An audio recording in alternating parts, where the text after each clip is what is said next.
Good morning, all. My name is Tomasz Noetzel, and I'm equity research analyst in Bloomberg Intelligence team here in London. I'm covering emerging European banks, and today I'm going to talk about Poland's graduation to developed market and its benefits and pros and cons. Before I start, for those who don't know what is Bloomberg Intelligence, I have one slide with some marketing information. So Bloomberg Intelligence is a research arm of Bloomberg. We provide in-depth research and data analysis for industries, companies, litigation, economics, credit. BI is made up of more than 280 research professionals with senior analysts having working experience of more than 17 years. We are covering more than 130 industries and nearly 2,000 companies globally.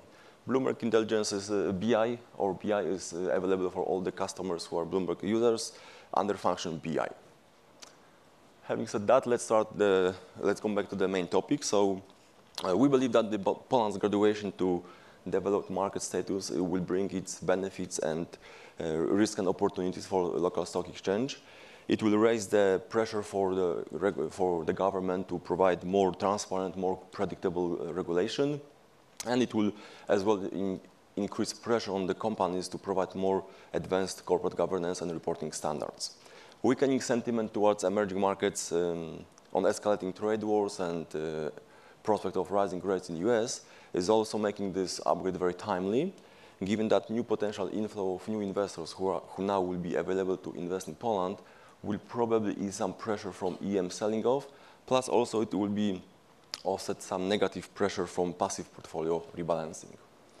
As we have seen already on the chart, Poland equities are trading on about 12 times PE, which is implying about 40% discount to FTSE developed market index. With Poland economy set to expand much faster than US or European economies in the next 2-3 years, we believe that local stock could be an attractive alternative for international investors seeking growth and diversification opportunities.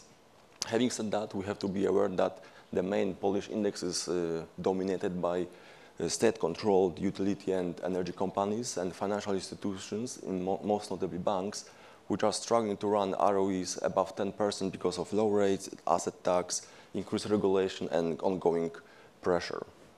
Why this is important? Well, it will be important because Poland right now will be a smaller fish in a bigger pond, with the weightings of Poland in the emerging markets, in the developed markets, dropping by 10 times comparing to what we had while we were in developed market, in emerging market index. While local companies will have access to a larger pool of international investors, it will be much more difficult for them to compete with US, American, Japanese stocks, given that credibility, regulation, political stability, corporate governance now will be key metrics for the investors who are seeking and who are screening for their investment opportunities across the developed market globally. What is very supportive for Poland at the moment is very good high investment grade for Polish economy, and this is very important for the Polish government to run prudent fiscal and monetary policy. So far, Poland is scoring highly on public debt and budget deficit metrics, but this could deteriorate quite quickly, given that Poland is right now entering new election cycle, and we can already hear from lots of politicians about different ideas, populist ideas, which just to attract voters, which can quickly deteriorate these metrics.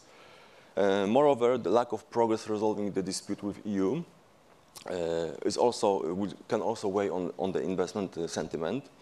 So far, and this is evidenced by net FDI inflows, which dropped to 0.4% of GDP in 2017, and this partially is explained by growing concerns among international investors, with the ECB study showing from last year that political stability, credible judicial system are the key drivers of FDI flows to economies. We do believe that lower FDI flows plus the risk of EU funds cuts in the next EU budget are two factors that has to be quickly addressed by the government, so the local companies can take full advantage of the country being promoted to developed status. Oops, not the slide. As I said before, we are expecting that passive investors will, of course, rebalance their portfolios, and the outflows are expected to reach around $600 million, which we believe which will not have a significant impact on Polish index, given that daily turnovers on Warsaw Stock Exchange are on average $200 to $150 million. What is more important, though, for Warsaw Stock Exchange is the competition of CBOE, which is planning to open its platform to trade Polish, Hungarian, and Czech stocks. CBOE is having 25% market share in equities market in Europe. They provide liquidity for 6,000 companies across 15 economies. Foreign investors make up more than 56% of all shares traded in Warsaw, and any migration to CBO platform could be a significant risk and would further weaken trading activity following 5 years of declines. We do believe that stock exchange probably will need to adjust its strategy to address the new risks, and probably could partner with any other global exchange just to boost the product and service offering, and to sustain the status of a financial hub of Central and Eastern Europe. As already mentioned as well before, regulation, clarity, predictability, together with an improved corporate governance, will become as key screening factors for developed market investors.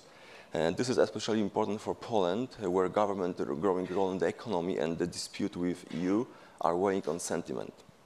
The Polish government has direct control over 20 companies listed on stock exchange. 12 of these companies are members of Week 20 main index, and they account for 70% of the market capitalization. So this is partly reflecting the valuation discount of these companies to main index, and probably these companies will become under investors' radar in terms of corporate governance and reporting standards. Finally, the Warsaw Stock Exchange will now enter the transition period, during which investors will have to adjust their portfolio to reflect the status of Poland, new status of Poland.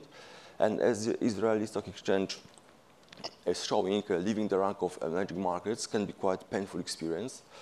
Israeli was promoted by MSCI to developed market in May 2010, and 3 years after this, the average trading volumes declined by nearly 50%, and it was mainly driven by big, large tech companies which moved to NASDAQ. So that's the risk that Poland could face as well.